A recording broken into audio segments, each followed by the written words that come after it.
Hi all and welcome to Shame Games. So आज की video होने वाली है डीमंस और उनका खात्मा करने वाले कोर मेंबर्स पर। दो भाई बहन पर जिन्होंने एक ही रात में अपने हंसते खेलते परिवार को उजड़ते देखा और एक बदला जो कि हर डीमन कोर मेंबर लेना चाहता है डीमंस के मसीहा से। Yes, I am talking about Demon Slayer Kimetsu no Yaiba, जो कि 2019 में आया और आते ही आग लगा दी। इसकी IMDb रेटिंग है 8.7 out of 10 which is more than enough. तो अब बकवास करता है बंद and let's roll the intro.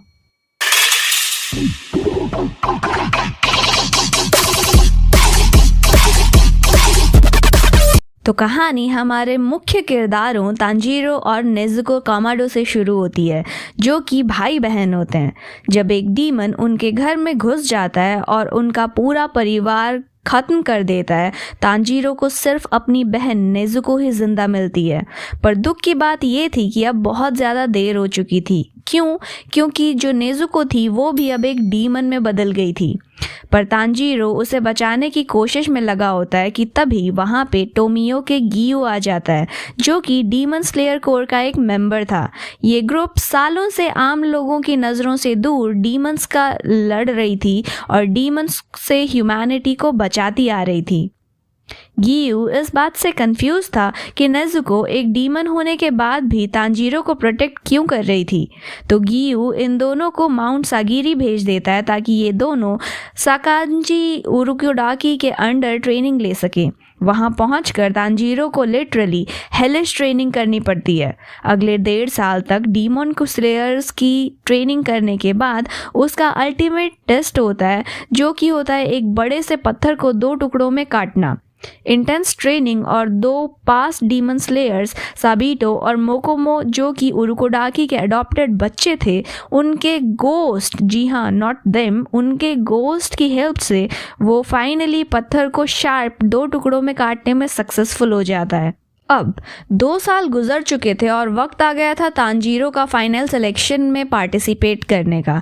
Final selection के द्वारा ही डीमन स्लेयर्स का सिलेक्शन होता था। सो तांजीरो के बड़े से माउंटेन पर जाता है, जिसको चारों तरफ से विस्टेरिया के फूलों से घेरा हुआ था, सो दैट अंडर के जो डीमंस है ना वो बाहर ना निकल सके। और डीमन स्लेयर्स का जॉब होता है इस माउंटेन के डीमंस को मार के अगले साइड सही सलामत बाहर निकलना। वहाँ तांजीरो की मुलाकात उस डीमन से होती है जिसने साबितो और मोकोमो को मारा था। उस डीमन को मार के फाइनली तांजीरो सही सलामत विस्टेरिया माउंटेन से बाहर आ जाता है। सारे जीते हुए बच्चे फाइनली एक जगह इकट्ठे होते हैं, जहां अब इनको अपने लिए एक और सेलेक्ट करना होता है, जिसके इनकी जो नीचरीन ब्लेड है वो बनाई जाएगी, जो कि इनके तलवारों में लगेंगे।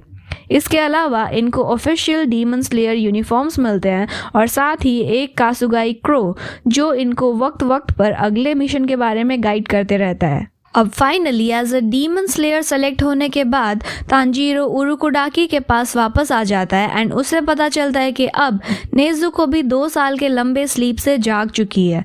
एज नेजुको एक रेयर डीमन थी, उसे एनर्जी के लिए ह्यूमन ब्लड की एब्सोल्यूट नीड नहीं थी। वो सोकर भी अपनी एनर्जी को कंजर्व कर सकती थी। फाइनली तांजीरो की नीचरीन स्वॉर्ड भी बन के आ जाती है, लेकिन तांजीरो जब उसे खोलता है तो वो ब्लैक कलर की होती है, जिसको अक्सर ये लोग बैड लक मानते थे, जो कि डीमन स्लेयर्स के लिए काफ़ी रेयर चीज़ थी।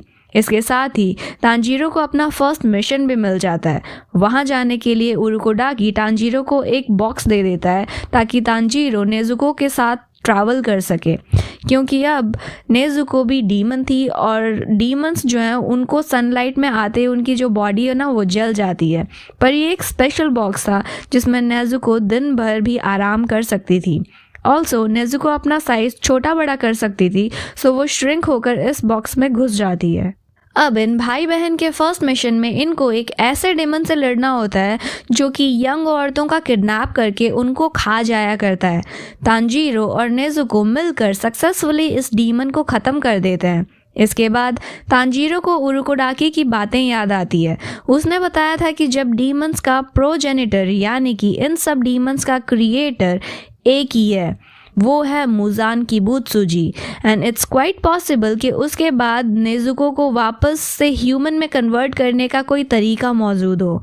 एंड क्योंकि उस डीमन अटैक में नेजुको एक डीमन में कन्वर्ट हुई है, मतलब साफ है कि तांजीरो की फैमिली पर अटैक करने वाला कोई आम डीमन नहीं बल्कि खुद मुजान किबुत्सुजी था। अब आसाकुसा आर्क में टोक्यो की गलियों में ट्रैवल करते हुए तांजीरो को खुद मुजान किबुत्सुजी मिलता है। यहाँ मैं आप लोगों को बता दूं कि तांजीरो की एक खासियत थी उसकी नाक। उसकी नाक, क्योंकि तांजीरो की नाक बहुत तेज़ थी जो कि अलग अलग सेंट्स को पहचान भी लेती थी और याद भी रख लेती थी। जिस दिन उसके फैमिली का मर्डर हुआ था, तांजीरो को अपने घर में एक डीमन की सेंट आई थी और वो सेम सेंट उसको टोक्यो की गलियों में भी आई, जिस वजह से मुजान किबुत्सुजी को पहचानने में वो सक्सेसफुल हुआ। यहाँ पता चलता है कि मुजान जो है वो एक आम अमीर आदमी की लाइफ जी रहा था। उसकी एक बीवी और एक बच्चा भी था और कई सारे बॉडीगार्ड्स के साथ में वो रहता था, just like the king of demons. अब क्योंकि उसे देख करके तांजीरो को गुस्सा आ जाता है तो बौखलाहट में ही ना तांजीरो मुजान को कन्फ्रंट करने लगता है।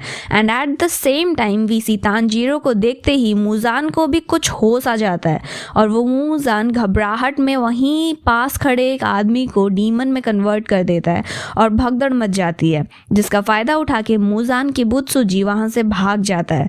पर इस भगदड़ के बीच दो डीमंस तामायो और यूशिरो की नज़र इन दोनों भाई बहनों पर पड़ जाती है और तामायो अपनी एन्चैंटिंग ब्लड, जो कि तामायो का ब्लड डीमन आर्ट था, उसकी मदद से उस सीन को एस्केप करके तांजीरो और नेजुको को अपने अड्डे पर ले आती है। यहाँ मैं आपको बता दूं कि हर एक डीमन के पास अपनी एक अलग स्पेशलिटी होती है जिसको हम ब्लड डीमन आर्ट भी बोलते हैं। ये हर डीमन के लिए अलग अलग होती है उनके पावर के अकॉर्डिंग। यहाँ पर इनको पता चलता है कि मुजान किबुत्सुजी के द्वारा जो भी डीमन में कन्वर्ट हुआ है, अगर वो किबुत्सुजी का नाम भी ले ले तो उसकी डेथ हो जाएगी। इसके अलावा मुजान हर वक्त इनका जो लोकेशन है वो ट्रैक कर सकता है। शायद डीमन बनाते वक्त मुजान ने ना इन पर वो 2000 रुपये के नोट वाला ट्रैकर लगा दिया था। खैर, इसको द कर्ज ऑफ मुजान भी बोला जाता है। लेकिन सालों की मेहनत के बाद तामायो जो थी ना, ये लड़की जो है ये एक साइंटिस्ट की तरह थी, डीमन साइंटिस्ट।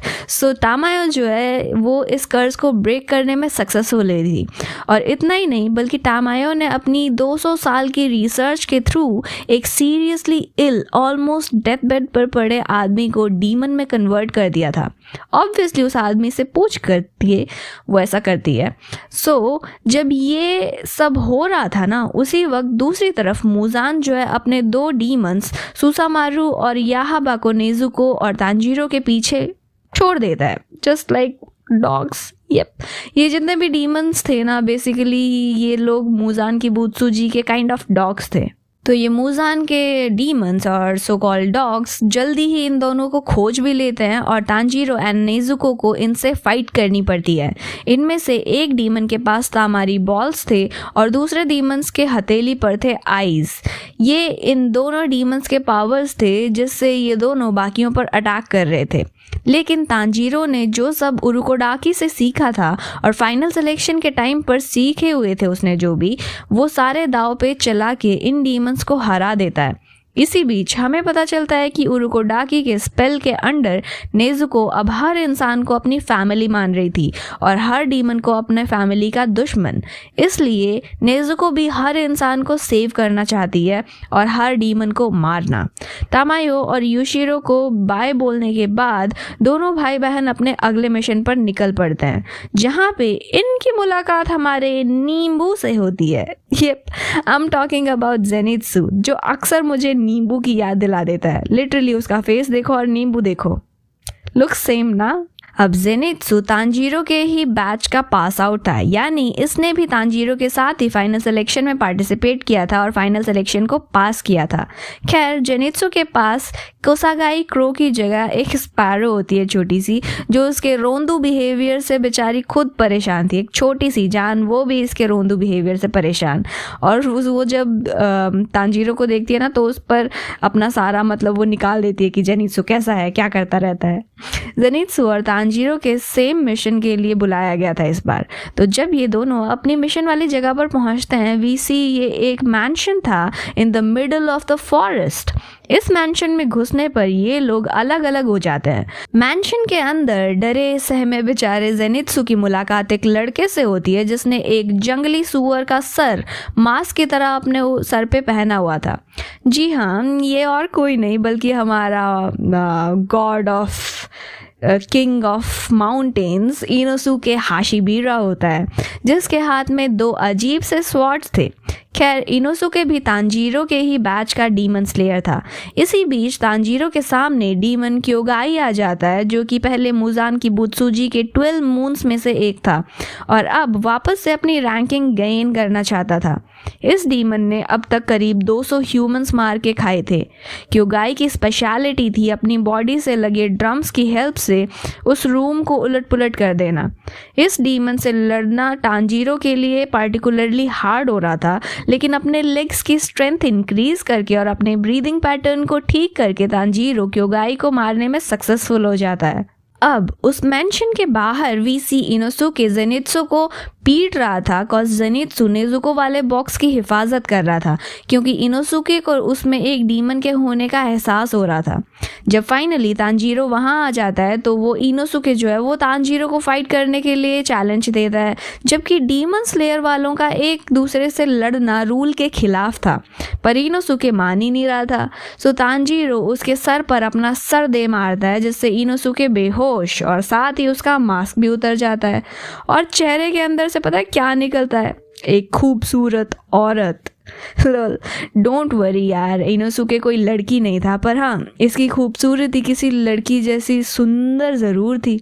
इसके बाद इनके पास कुसागाई क्रो आ जाता है, जो इनको पास के ही एक मेंशन में आराम करने के लिए ले जाता है, जहाँ की फैमिली डीमन स्लेयर वालों का खास ख्याल रखती थी। यहाँ हम देखते हैं जेनित्सु को कुछ ज़्यादा ही खास ऑब्सेशन हो रहा था नेजुको से। लिटरली उसके आगे पीछे डोलना और खाली पीली नेजुको चैन करते फिरना। It was funny but literally it was irritating as well. खैर, इसके साथ ही डीमन स्लेयर सीजन 1 का पार्ट 1 होता है यहीं पे ख़त्म। आगे की स्टोरी जानने के लिए you have to wait for my next video. तब तक के लिए आप करो इस वीडियो को लाइक एंड शेयर एंड अपने दोस्तों से ये चैनल सब्सक्राइब भी करवा लो यार, इससे पहले कि चैनल पर 50,000 सब्सक्राइबर्स हो जाएं। 5,000 तो हुए नहीं है, यहाँ पे 50 होंगे। खैर, ऑप्टिमिज्म दोस्त, optimism, let's be a little optimistic. Yep. चलो अब हम मिलेंगे इन माय नेक्स्ट वीडियो। तब तक के लिए बाय।